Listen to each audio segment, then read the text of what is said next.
The sun hung low over Maplewood Lane, casting a golden glow across our quiet cul-de-sac. My daughter, Lily, knelt by our mailbox, her small hands carefully pressing a glittery unicorn sticker onto the dull gray metal.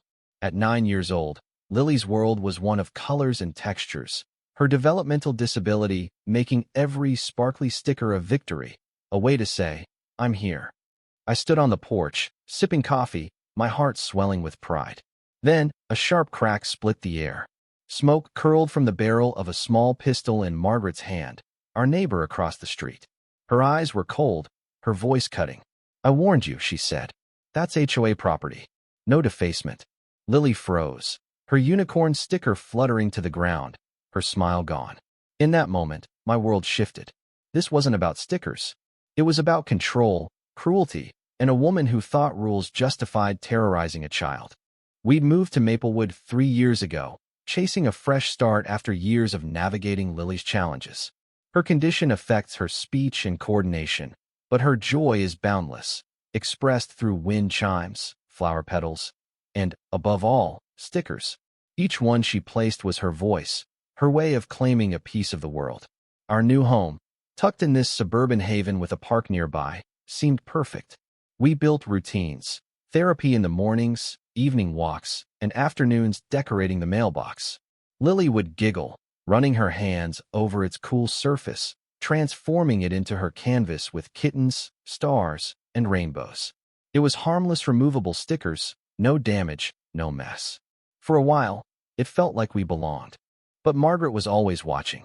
She lived across the street, her house a model of HOA perfection, clipped hedges, spotless porch, blinds angled just so. She wasn't just a neighbor. She was the enforcer, the kind who didn't just follow the HOA rulebook but lived by it like scripture. From the start, she made her presence known. "Your grass is a 1/4 inch too high," she told us once, pointing at our lawn like it offended her. Then came a note about Lily's pinwheel in our flower bed. "Remove the toy. It violates uniformity." Once, she even complained about Lily's laughter, saying it disturbed her work-from-home schedule. I bit my tongue, but the message was clear. Margaret didn't want community. She wanted control. The trouble started when Lily's mailbox stickers caught her eye.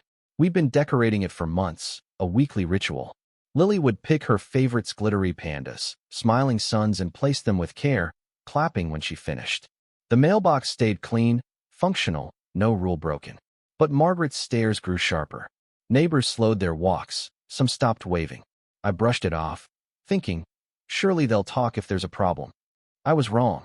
One sunny afternoon, as Lily crouched by the mailbox, humming and sticking on a sparkly star, Margaret marched over, phone in hand, sunglasses perched on her head.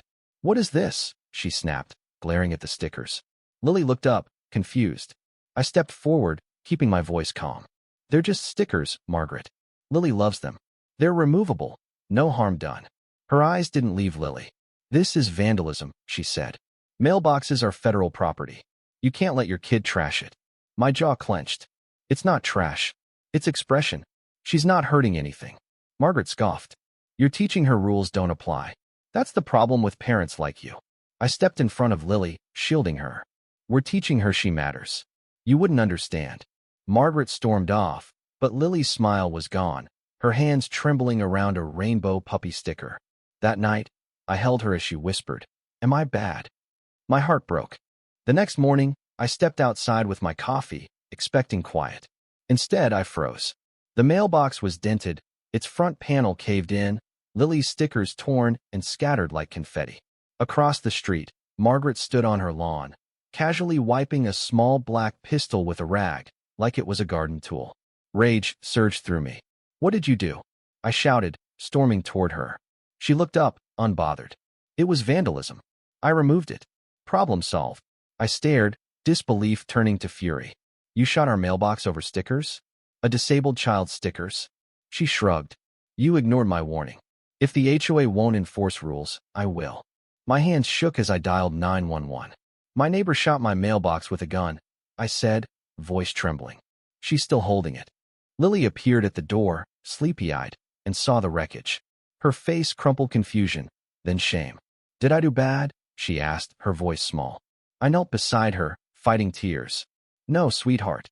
Someone else did wrong. Your stickers were beautiful.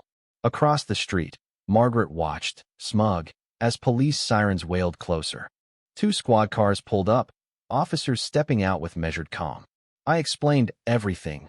Lily's stickers, Margaret's confrontation, the gunshot. The officers approached Margaret, who sat on her porch, unfazed.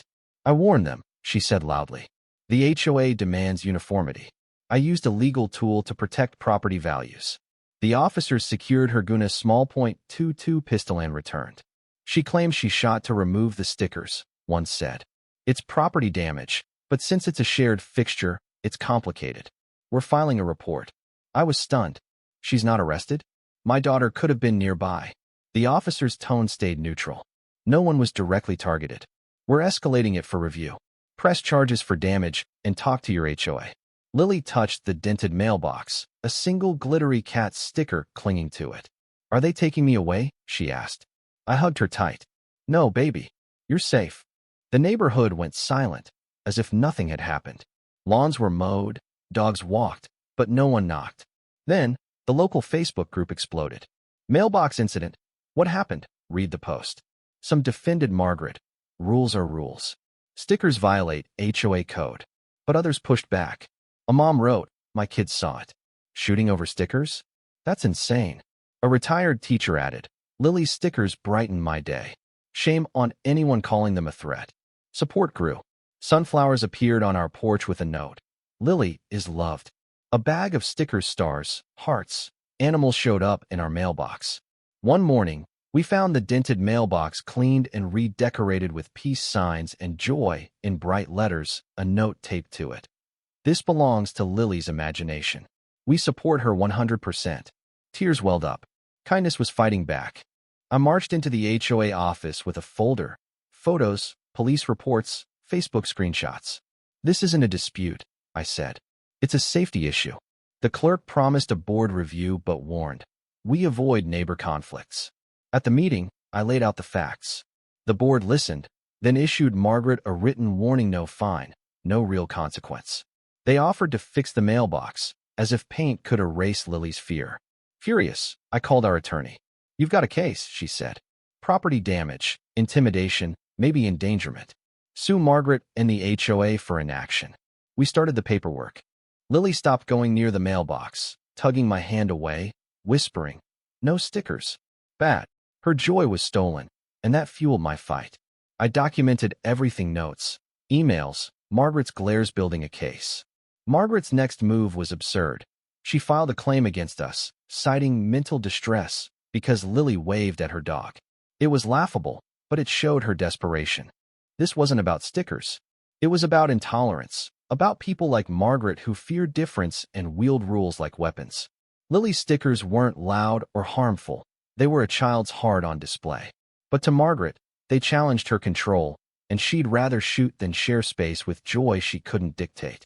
The HOA enabled her, hiding behind guidelines to avoid accountability. But we weren't alone anymore. Neighbors rallied, their kindness louder than Margaret's cruelty. Lily still loves stickers.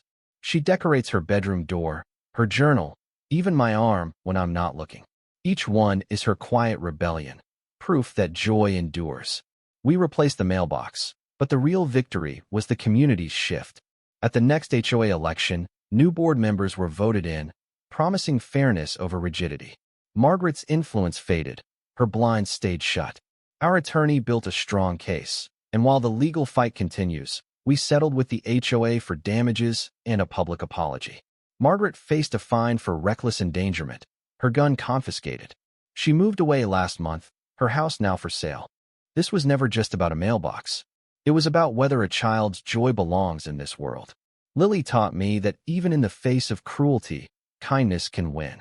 Her stickers are her voice, and I'll keep fighting to make sure it's heard. What do you think? Have you faced injustice or violence in your community? Should Margaret have faced harsher consequences? Or was she just enforcing rules?